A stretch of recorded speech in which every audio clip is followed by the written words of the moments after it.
नमस्कार दोस्तों, आपका स्वागत है इस YouTube चैनल में। यहाँ पर सुबह से शाम तक की हर खबर पल पल की बताई जाती है, तो YouTube चैनल को सब्सक्राइब करें लाल बटन को दबाकर और घंटी के बेल आइकन को जरूर दबाएं ताकि हर वीडियो डालें उसकी सूचना आप तक पहुँच सके। नमस्कार, इस वक्त की ताज़ा ब्रेकिंग न्यूज है। सभी बड़ी खबरों पर बात करेंगे। पीएम मोदी ने पाकिस्तान को कहा उधर वालों को भी समझ आ गया होगा कि तीसरी गलती की तो लेने के देने पड़ जाएंगे। वहीं पीएम नरेंद्र मोदी ने कश्मीर के कठुआ यूपी के अलीगढ़ में मुरादाबाद में चुनावी रैली के दौरान उन्होंने विरोधियों पर जमकर वार किया। कांग्रेस पर जुबानी हमला करते हुए पीएम मोदी ने कहा कि पहले क्या हुआ करता था, आतंकवादी पाकिस्तान से आते थे, हम पर हमला करते थे और कांग्रेस सरकार दुनिया के सामने रोती थी कि हम पर हमला हुआ है। लेकिन ये नया भारत है। जब पाकिस्तान ने ऊपरी पर हमला किया तो देश के बहादुर सैनिकों ने वहाँ पर सर्जिकल स्ट्राइक किया। उन्होंने कहा कि जिसमें दम होता है दुनिया उसी की होती है और देश को झुकने वाली नहीं बल्कि दमदार सरकार की जरूरत है। दुनिया में उसी की सुनी जाती है जिसमें दम होता है, जो रोता है उसकी कोई नहीं सुनता। जिस नए भारत को बनाने का संकल्प हमने लिया है वो दमदार भी होगा और असरदार भी होगा। पीएम मोदी के हेलीकॉप्टर से निकले काले बक्से की जांच करे चुनाव आयोग। वहीं कांग्रेस ने प्रधानमंत्री नरेंद्र मोदी पर लोकसभा चुनाव के दौरान बेहिसाब खर्च करने का आरोप लगाते हुए कहा कि कर्नाटक के चित्रदुर्ग में उनके हेलीकॉप्टर से उतारे गए काले बक्से की जांच की जाए। कांग्रेस के वरिष्ठ नेता एवं प्रवक्ता आनंद शर्मा ने पार्टी मुख्यालय में एक संवाददाता सम्मेलन में दावा किया कि भारतीय जनता पार्टी दुनिया के सबसे बड़ा राजनीतिक दल बन गया है। श्री मोदी और भाजपा लोकसभा चुनाव में बेहिसाब पैसा खर्च कर रही है। उन्होंने आरोप लगाया कि चित्रदुर्ग में श्री मोदी के हेलीकॉप्टर से काला बक्सा उतारा गया और उसके बाद निजी वाहन में रखा गया। प्रधानमंत्री के काफिले का वो हिस्सा नहीं था। इसके बाद भी ये वाहन मौके से चला गया। उन्होंने कहा कि चुनाव आयोग को इस मामले की जांच करनी चाहिए। पूरे देश को पता होना चाहिए कि प्रधानमंत्री के हेलीकॉप्टर में क्या लाया गया था। उन्होंने कहा कि चुनाव अधिकारियों को पूरा अधिकार है कि वे चुनाव के दौरान किसी भी वाहन की पूरी तरह से जांच करें और तलाशी लें। इस प्रावधान से केंद्रीय मंत्री और प्रधानमंत्री को भी छूट नहीं है। उन्होंने आरोप लगाया कि श्री मोदी खुद को कानून से भी ऊपर मानते हैं। पीएम नरेंद्र मोदी ने कश्मीरी पंडितों पर कांग्रेस और उसके सहयोगियों को घेरा। प्रधानमंत्री नरेंद्र मोदी एक रैली में कांग्रेस और उसके सहयोगियों पर कश्मीरी पंडितों पर हुए अत्याचारों को नजरअंदाज करने का आरोप लगाया। पीएम मोदी ने कहा कि कांग्रेस की नीतियों की वजह से कश्मीरी पंडितों को अपना घर छोड़कर जाना पड़ा। कांग्रेस और उसके सहयोगी दल अपने अपने वोटों की चिंता में इस कदर व्यस्त थे कि वे कश्मीरी पंडितों पर हुए अत्याचारों की ही अनदेखी कर गए। आखिर कौन उन्हें न्याय दिलाएगा? क्या कांग्रेस कश्मीरी पंडितों को न्याय दिला सकेगी? क्या वे सन 1984 के दंगों में मारे गए सिखों को न्याय दिला सकेंगे? वहीं कठुआ में एक बड़ी रैली को संबोधित करते हुए प्रधानमंत्री नरेंद्र मोदी ने कहा कि कश्मीरी पंडित अपनी जमीन पर रहे, इसके लिए चौकीदार पूरी तरह से वचनबद्ध है। इसके लिए काम शुरू हो चुका है। सरकार ऐसे परिवारों को नागरिकता देने का प्रयास कर रही है जो पाकिस्तान से यहाँ आए हैं और महाभारत पर विश्वास करते हैं।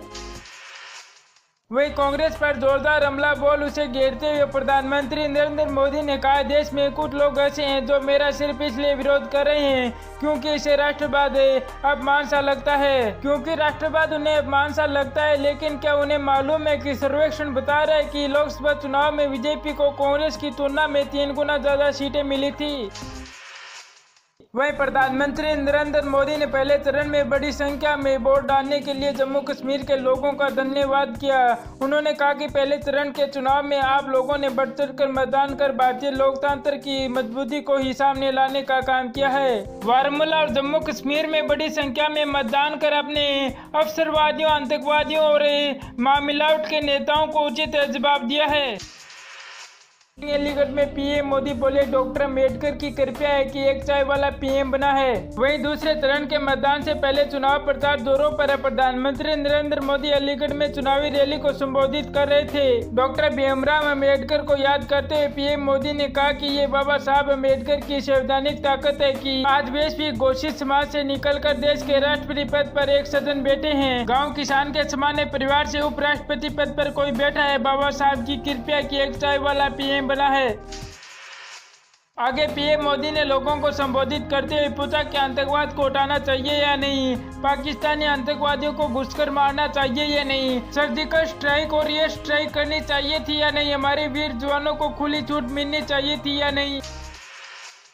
मोदी ने आगे कहा कि बीजेपी और इस चौकीदार पर विश्वास का कारण स्पष्ट है। 5 वर्षों के विकास का इतिहास और आने वाले 5 वर्षों में विकास की नई आस मोदी का मिशन है। आतंकवाद को हटाना, भ्रष्टाचार को मिटाना, बीमारी को हटाना, गरीबी को हटाना। कटवा रैली में पीएम मोदी बोले, अब्दुल्ला और मुफ्ती परिवार के कश्मीर को नोच और निचोड़ दिया है। वहीं 18 अप्रैल को लोकसभा चुनाव 2019 के दूसरे चरण के लिए वोटिंग होनी है। सभी राजनीतिक दल दूसरे चरण के मतदान के लिए प्रचार अभियान में जोर से लगे हुए हैं। प्रधानमंत्री नरेंद्र मोदी जम्मू कश्मीर के कठुआ में चुनावी रैली को संबोधित करते हुए विपक्षी पार्टी पर खूब निशाना साधा। यह उन्होंने कहा, जम्मू और बारामूला में भारी मतदान करके अपने आतंकियों की आकांक्षाओं, पाक परस्त अवसरवादियों और निराशा में डूबे मामिलाटियों को कड़ा जवाब दिया है। पीएम मोदी ने आगे कहा कि जम्मू कश्मीर के वंशवादी परिवार कितनी भी कोशिश कर ले, मोदी उनके सामने वीर बनकर खड़ा है। मैं 3 पीढ़ियों से यहाँ पर कब्जा जमाकर बैठे अब्दुल्ला परिवार और मुफ्ती परिवार को कहना चाहता हूँ कि ये मोदी है, न ही बिकता है, न ही डरता है, न ही झुकता है। जम्मू कश्मीर के 3 पीढ़ियों को इन दोनों परिवारों ने तबाह किया है, नोच दिया, निचोड़ दिया। जम्मू कश्मीर के उज्जवल भविष्य के इन दोनों परिवारों को विदाई देनी चाहिए। राहुल गांधी ने प्रधानमंत्री पर फिर लगाए गंभीर आरोप, कहा चौकीदार 100% चोर है। वहीं आगे भ्रष्टाचार के मुद्दे पर प्रधानमंत्री नरेंद्र मोदी पर निशाना साधते हुए कांग्रेस अध्यक्ष राहुल गांधी ने आरोप लगाया कि चौकीदार 100% चोर है और लोकसभा चुनाव नील अंबानी और आम जनता के बीच तथा चोर और ईमानदार लोगों के बीच में लड़ाई है। गांधी ने राज्य में सत्तारूढ़ कांग्रेस गठबंधन के प्रचार करते हुए उस दिन ये बात कही कि जब प्रधानमंत्री भी कर्नाटक में रैली कर रहे थे। कांग्रेस अध्यक्ष ने कहा कि वह सारे चोरों के उपनाम मोदी क्यों है। उन्होंने कहा कि वह चौकीदार की तरह नहीं बनना चाहेंगे बल्कि जनता की आवाज बनेंगे। उन्होंने राफेल विमान सौदे का मुद्दा उठाते हुए कोल्हापुर में रैली के दौरान उन्होंने कहा कि चौकीदार 100% चोर है और आरोप लगाया कि प्रधानमंत्री ने 30 करोड़ रुपए चुराए और उसे अपने दोस्त नील अंबानी को दे दिया। राहुल ने मोदी पर निशाना साधते हुए कहा कि आपने 30 करोड़ रुपए चुराए और आपने चोर दोस्तों को दे दिया। आप 100% रुपए चुराए, चौकीदार चोर है। और आगे उन्होंने मोदी उपनाम का मजाक उठाते हुए कहा कि मेरा एक सवाल है, सभी चोरों का उपनाम मोदी क्यों है? नीरव मोदी हो, ललित मोदी हो या नरेंद्र मोदी हो, पता नहीं कितने मोदी और आएंगे। उन्होंने कहा कि मोदी अब किसानों और रोजगार और भ्रष्टाचार के बारे में बात नहीं करते। वहीं अगली ताजा ब्रेकिंग न्यूज है, प्रधानमंत्री मोदी के हमशक्ल को मिला चुनाव आयोग का नोटिस। वहीं प्रधानमंत्री नरेंद्र मोदी के हमशक्ल कहे जाने वाले अभिनंदन पाठक को चुनाव आयोग ने नोटिस जारी किया है। लखनऊ से निर्दलीय प्रत्याशी के तौर पर चुनाव लड़ रहे हैं अभिनंदन को ये नोटिस उनके एक नारे को लेकर जारी हुआ है। चुनाव आयोग ने अभिनंदन से 24 घंटे में जवाब मांगा है। वहीं लखनऊ से नामांकन बनने के बाद निर्दलीय प्रत्याशी अभिनंदन ने अपना चुनाव नारा दिया था। उन्होंने कहा था कि वे निर्दलीय उम्मीदवार है और उनका चुनावी नारा था कि एक वोट एक नोट होगा। इसके बाद जिला निर्वाचन अधिकारी ने उससे आचार संहिता का उल्लंघन मानते हुए अभिनंदन पाठक को नोटिस जारी किया है।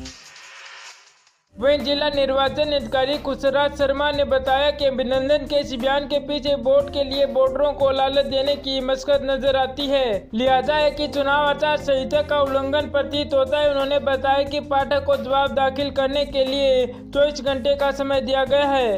अगर जवाब नहीं मिला तो इनके खिलाफ सुसंगत धारा में मुकदमा दर्ज किया जाएगा।